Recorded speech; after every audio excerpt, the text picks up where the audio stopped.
On June 30th, 1278, at Montfaucon near Paris, a man who had once been the second most powerful figure in the Kingdom of France was publicly executed. No throne, no ceremony, just a coarse servant's tunic and bare feet dragging across the cold earth. A crowd of nobles gathered by the gallows, many of the same men who had once knelt before him, now watching as he was hanged like a traitor.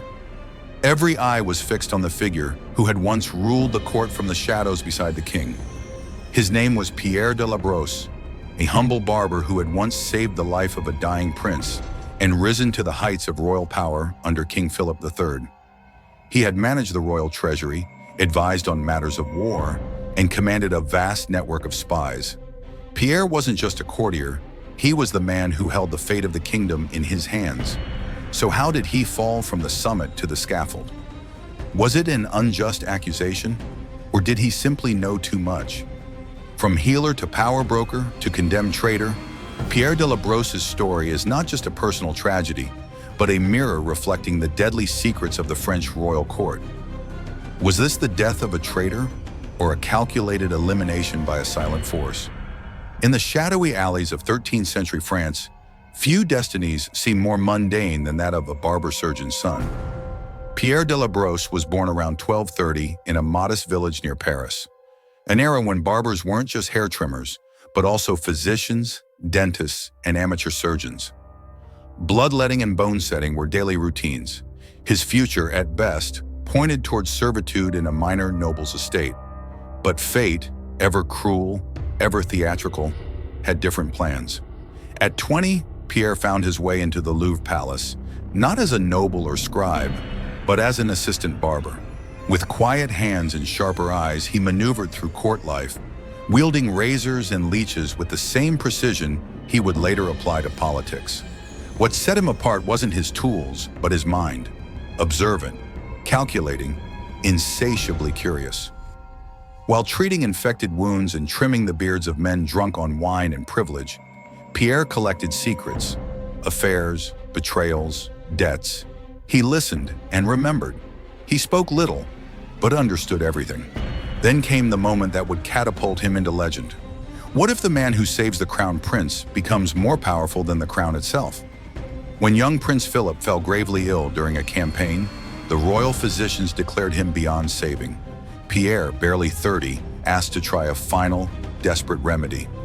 Using herbs passed down from folk wisdom and sheer daring, he succeeded where the king's own healers had failed. The fever broke. The heir lived. And Pierre was no longer just a barber. He was now the kingmaker. From that day, his shadow grew long across the corridors of power. And with each whispered secret and every quiet nod from the recovering prince, Pierre de la Broce stepped further away from his past, and closer to.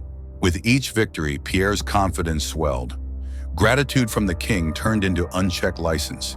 He began to purge enemies not out of necessity, but out of paranoia. A careless glance could brand one a traitor. A misstep could mean exile or worse. Still, the king trusted him blindly, but not everyone bowed. From within the court's velvet walls, a new rival stirred. Marie of Brabant, young, sharp, and unafraid.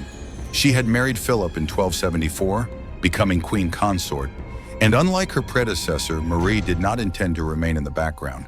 She had her own allies, her own ambitions, and one glaring obstacle: Pierre. Their war began not with swords, but with silences. But the court was about to be shattered by a death that neither side saw coming. In the winter chill of 1276, a single death shattered the fragile balance of power inside the French court. Prince Louis, the eldest son of King Philip III, heir to the Capetian throne, and the last thread connecting the king to his beloved first wife, was found dead in his chambers at just 16 years old. No signs of violence, no screams in the night. One moment, he was alive and reading by candlelight. The silence that followed was not grief, it was suspicion. Rumors spread faster than prayers. Poison, whispered some. Treachery, said others. And in the shadows of the Louvre, two camps formed. Those who looked to the young queen with veiled glances, and those who watched Pierre de la Broce with growing unease. For Pierre, the death of the prince wasn't just personal, it was political. Louis had been a symbol of continuity, of loyalty, of legitimacy. His death tilted the line of succession toward the children Queen Marie might one day bear. To Pierre, it wasn't just a tragedy. It was a move, a threat, a betrayal. What if the woman meant to bear the next king was behind the death of the current one? In private, Pierre grew obsessed. He ordered covert interrogations, combed through the prince's servants, and searched for patterns in Marie's household movements. But he found no poison, no assassin, no confession, only a rising tide of doubt. And still, he pressed forward. Then came the moment that split the court in two. In a public assembly, Pierre accused Queen Marie of orchestrating the prince's death. He declared that she had begun a campaign to eliminate all heirs from the king's first marriage, to pave the way for her own bloodline to seize the throne. It was a move as bold as it was dangerous. The court erupted, gasps, shouts, whispers like rustling leaves in a storm.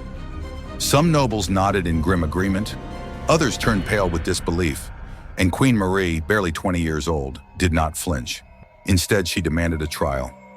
Not merely to defend her name, but to destroy Pierre's. She knew this wasn't just a battle for reputation, it was survival. What followed was a slow, brutal unraveling. Marie summoned witnesses, servants, scribes, guards, who testified to Pierre's increasingly erratic behavior. She presented inconsistencies in his timeline, motives layered in jealousy and control. And then came the first dagger to Pierre's armor, testimonies from men he had tried to bribe into false confession. The protector was becoming the predator. The man who had exposed so many traitors was now being exposed as one himself. Behind closed doors, King Philip vacillated. Pierre had saved his life, had guided him through wars, had kept his enemies at bay. But now the evidence was stacking like funeral stones. And then came the final fracture. From the vault beneath Pierre's private estate, investigators uncovered a series of letters, coded, sealed, and addressed to none other than King Edward I of England. Inside, detailed information about French military positions, strategies, and diplomatic plans. In exchange, gold and promises. The betrayal was breathtaking and undeniable.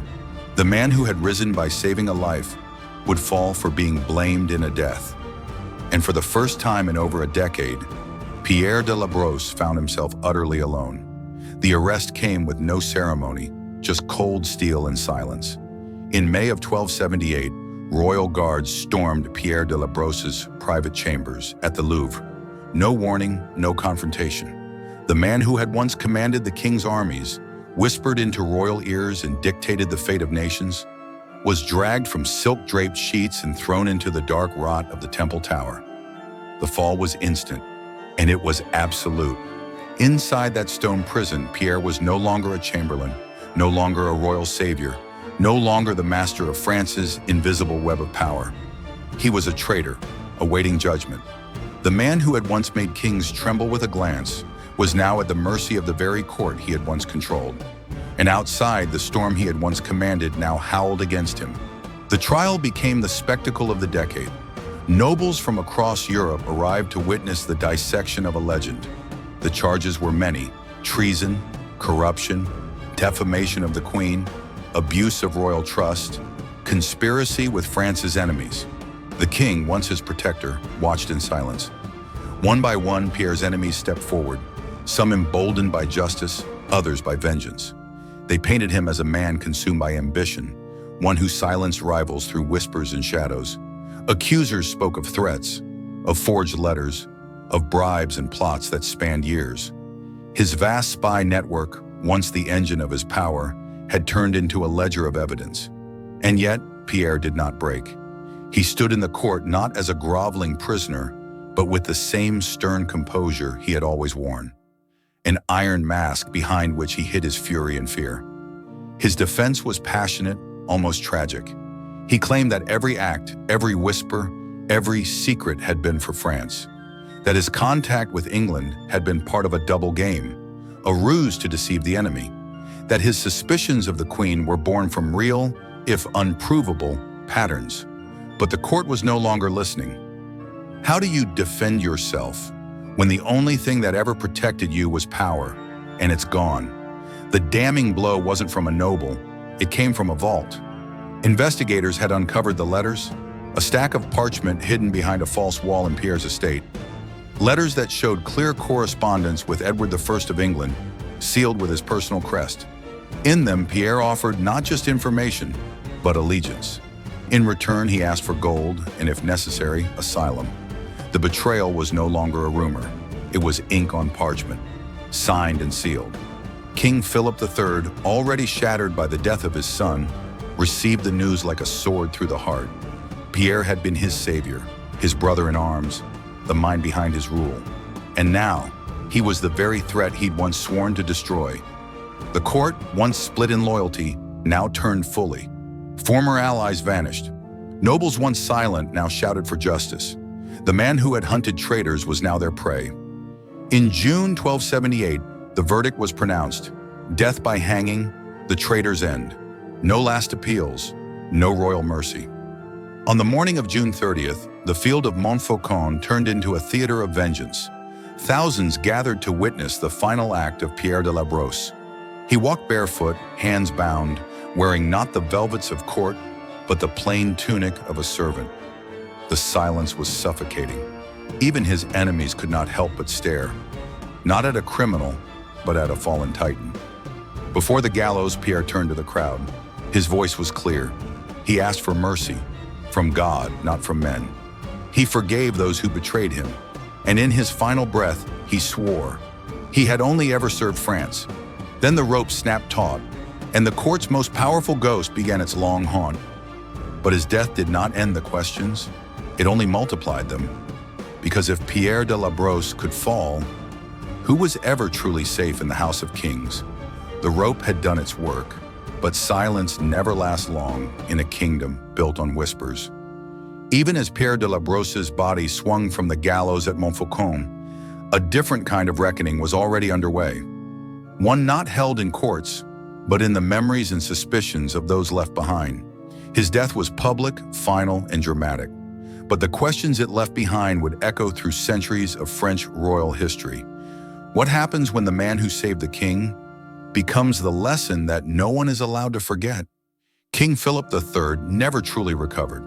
The execution of his most trusted confidant was not just the loss of a counselor, it was the death of a part of himself. For over a decade, Pierre had been more than a political tool. He had been the king's voice in council, shield in war, and shadow in court. His betrayal, real or perceived, shook the monarch's faith in everyone else. From that point forward, Philip became quieter, more reserved, suspicious.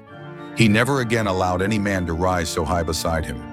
Where once he ruled with guidance and trust, he now ruled in silence and solitude. The throne became heavier, not because it lost a leg, but because it lost the man who once held it steady from behind the veil. If loyalty can be bought, can it ever truly be trusted? The political consequences of Pierre's downfall were immediate. His enemies quickly filled the power vacuum, but none dared build what he had. His intelligence network was dismantled, his estates divided, his legacy wiped clean from official records. And yet he remained everywhere, in stories whispered by servants, in warnings told to young pages, in lessons passed down to future kings. And in the ashes of Pierre's empire, one figure emerged unbroken: Queen Marie of Brabant. Her vindication was absolute. Cleared of all charges, her dignity restored, she quickly ascended as one of the most influential queens in French history. Unlike many consorts before her, Marie did not disappear into the backdrop of court life. Instead, she built a political alliance of her own, one grounded not in fear, but in control, diplomacy, and memory. She became a symbol of survival in the face of courtly violence, a woman who outplayed the most cunning strategist France had ever seen. Her triumph wasn't just personal, it was institutional.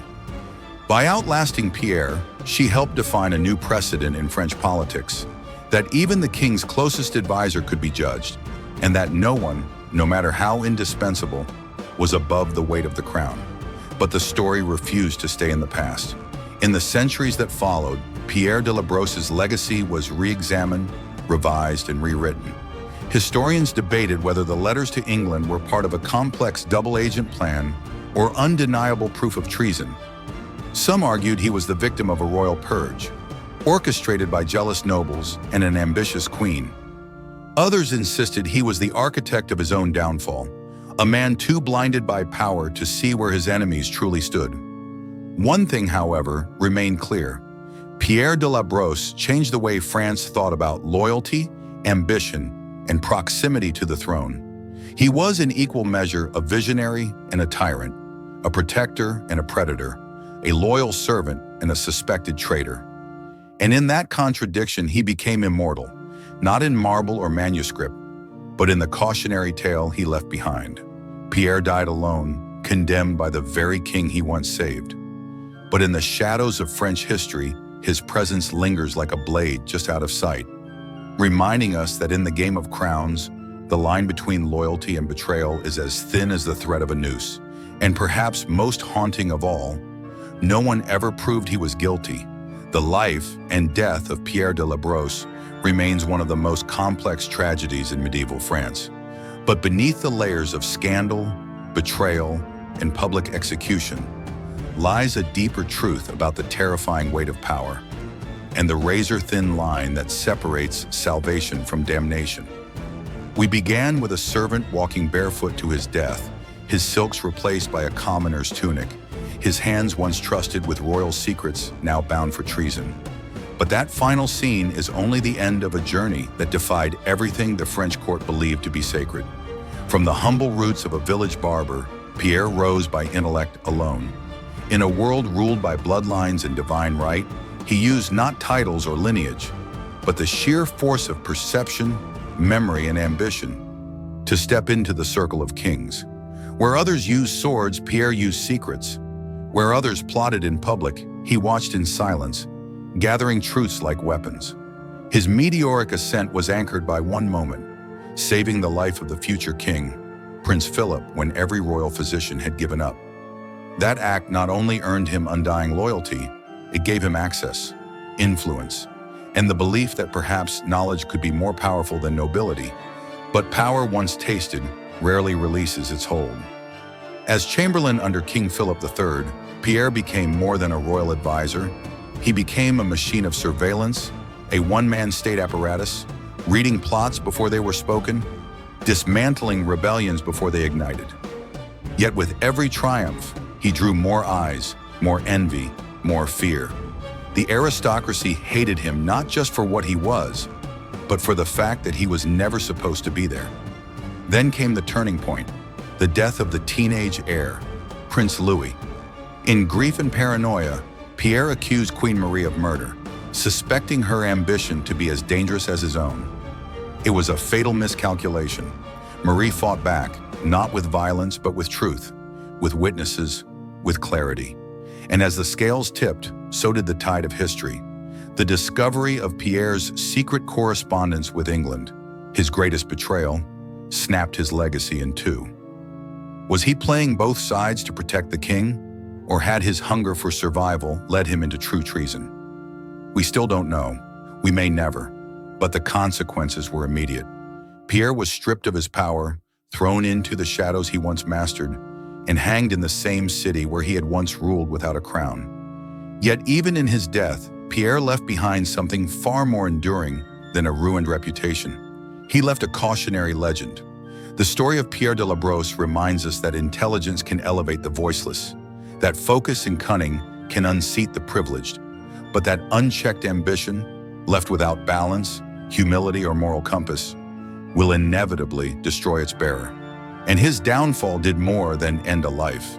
It changed a monarchy. King Philip III became withdrawn, never again trusting any man so completely. Queen Marie rose as a new kind of power, resilient, shrewd, and vindicated. And the French court, once a playground for shadowy influence, became a place where even the most powerful advisors could be held accountable. So here's the question we leave you with.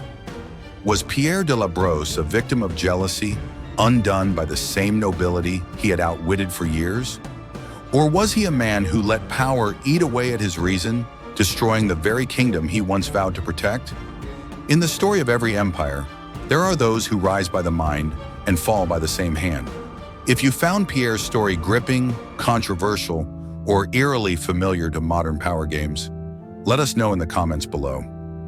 Would you have trusted him? Was he guilty, or simply too clever for his time? Subscribe to our channel for more dramatic true histories, where ambition, betrayal, and human complexity collide. Like, comment, and share this video to spark the debate and keep the past alive. Because history isn't finished, it's just waiting for someone to ask the right question.